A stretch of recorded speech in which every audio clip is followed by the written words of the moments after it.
Hello everyone. In this video, we're implementing cache for collection query results in Magento 2. You'll see how to cut database load, boost response times, and keep your storefront lightning fast. Apart from this, I would like to mention that if you need extensions for increasing the sales of your e-commerce store, then you can visit store.webkul.com and explore a number of products for every technology. We also have the user guide for the same in our blog sections, from where you can check the features and configuration and get to know the functionality of the extensions as well.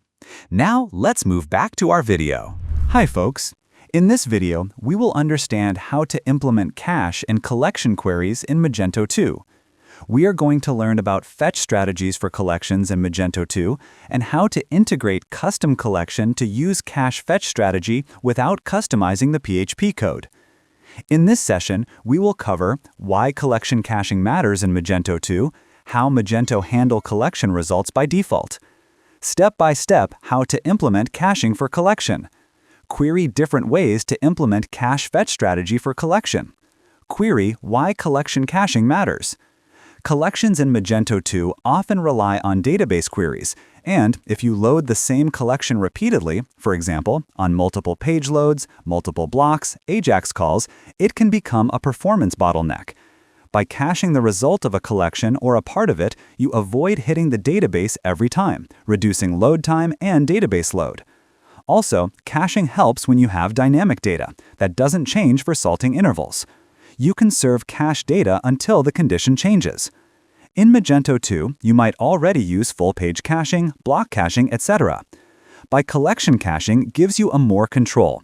You can cache the result of your resource model or collection query, especially for frequently used datasets.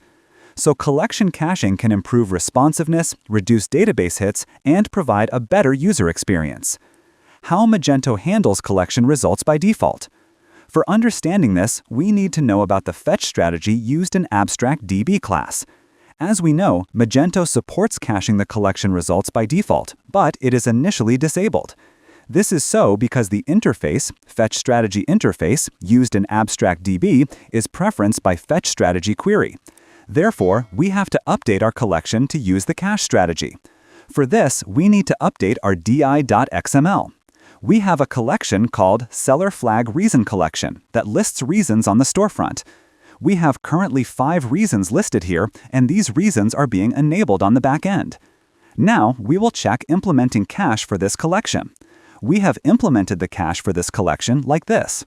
We have used .sellerFlagReasonCollection and passed fetch strategy cache for this. Now, we will see if the data is fetched from cache on the storefront.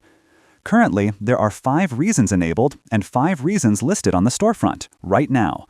We will disable one of the reasons from the back end and see if it is reflected on the storefront or not. One reason has been disabled, and now we will reload this and see the 5 reasons are still visible on the storefront. Instead, we have disabled this reason, and this is visible on the storefront. It means this data is being fetched from the cache. To justify this, we will now clear the collection's cache so that it fetches the updated data. We have flashed the cache for the collection stack and see if the data is fetched from DB query or not.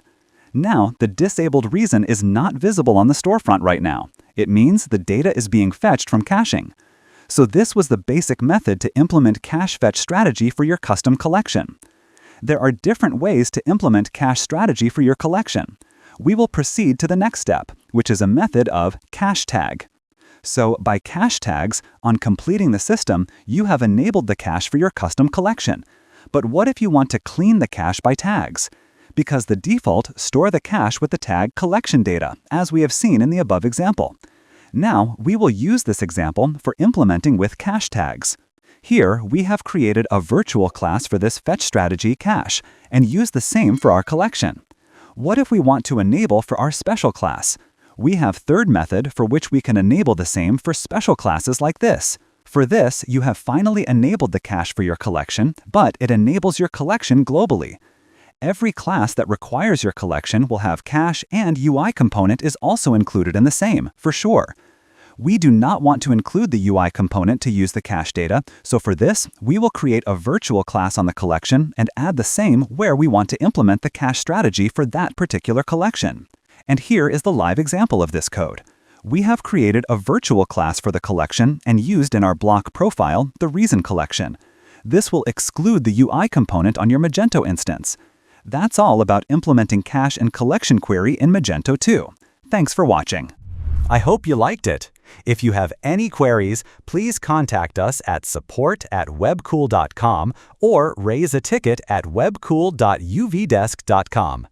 Thanks for watching, and subscribe to our channel and hit the bell icon for the latest updates.